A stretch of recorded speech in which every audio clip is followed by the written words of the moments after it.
En una tranquila ciudad ubicada en las montañas del norte, conocida por su tranquilidad y paisajes nevados, ocurrió algo que nadie podía explicar. Aquel lugar, donde nunca antes había habido crímenes graves, se convirtió en el escenario de una serie de asesinatos que cambiaron la vida de todos los habitantes. Lo más desconcertante de todo era que el asesino parecía no dejar ningún rastro, como si no fuera humano, sino una entidad que jugaba con las reglas de lo inexplicable.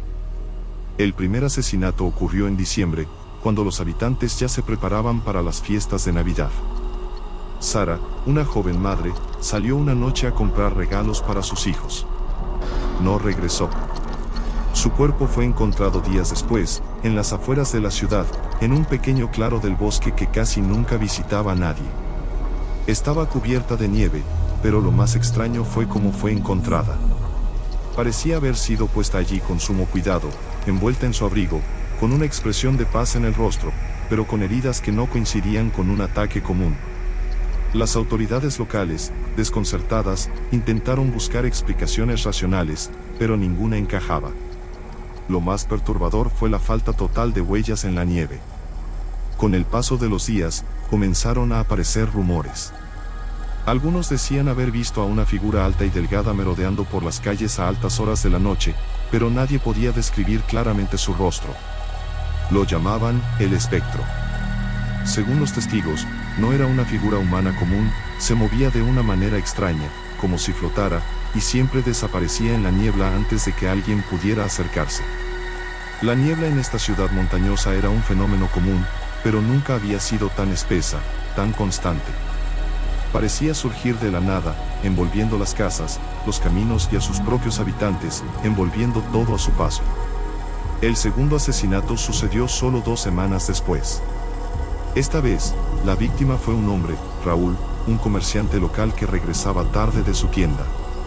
Al igual que Sara, fue encontrado en el bosque, pero en una zona diferente, cerca de un viejo molino abandonado. Lo más extraño fue que su reloj, un reloj de bolsillo antiguo, seguía funcionando perfectamente cuando lo encontraron. Las autoridades comenzaron a notar que estos asesinatos no solo eran brutales, sino que tenían un patrón desconcertante. Las víctimas siempre eran halladas en lugares donde la niebla era más espesa y, lo más curioso, todos ellos habían hablado antes de su muerte sobre haber visto la figura del espectro.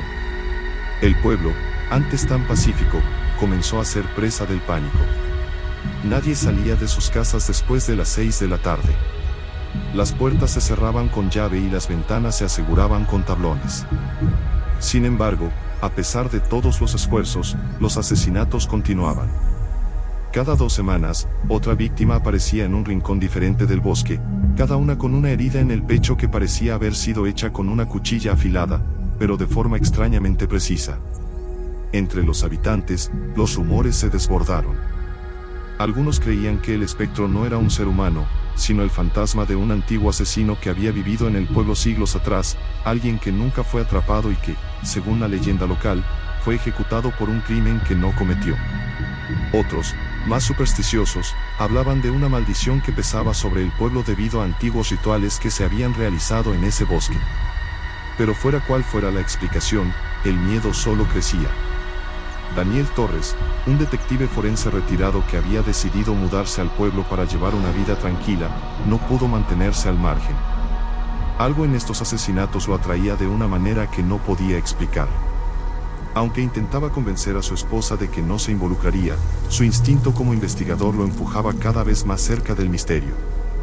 Después de todo, él no creía en fantasmas. No creía en lo sobrenatural. Para Daniel, todo tenía una explicación lógica, incluso los crímenes más macabros. Una noche, mientras revisaba antiguos archivos del pueblo, encontró una referencia inquietante. Hace más de 100 años, hubo una serie de asesinatos muy similares a los actuales, con víctimas encontradas en el mismo bosque, bajo circunstancias igual de extrañas. El asesino de entonces nunca fue capturado. Las autoridades de la época lo habían bautizado como el espectro.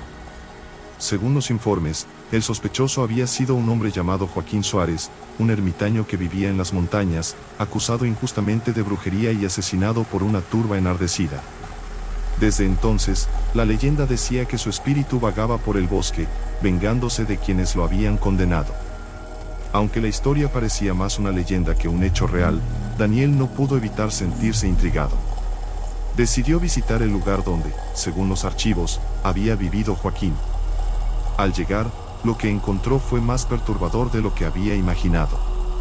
La cabaña estaba en ruinas, pero había signos de que alguien, o algo, había estado allí recientemente.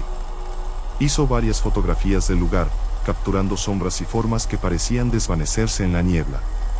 Sin embargo, fue solo al revisar las imágenes en su casa cuando se dio cuenta de que en una de ellas, tomada desde la ventana de la cabaña, aparecía una figura alta y delgada, observándolo desde la distancia. Convencido de que estaba ante algo mucho más grande de lo que había imaginado, Daniel decidió investigar más a fondo. Pero cuanto más se acercaba a la verdad, más empezaba a cuestionar su propia cordura. Las visiones del espectro comenzaron a atormentarlo. Empezó a escuchar pasos en su casa por la noche, susurros en la niebla, y sombras que se movían justo fuera de su campo de visión.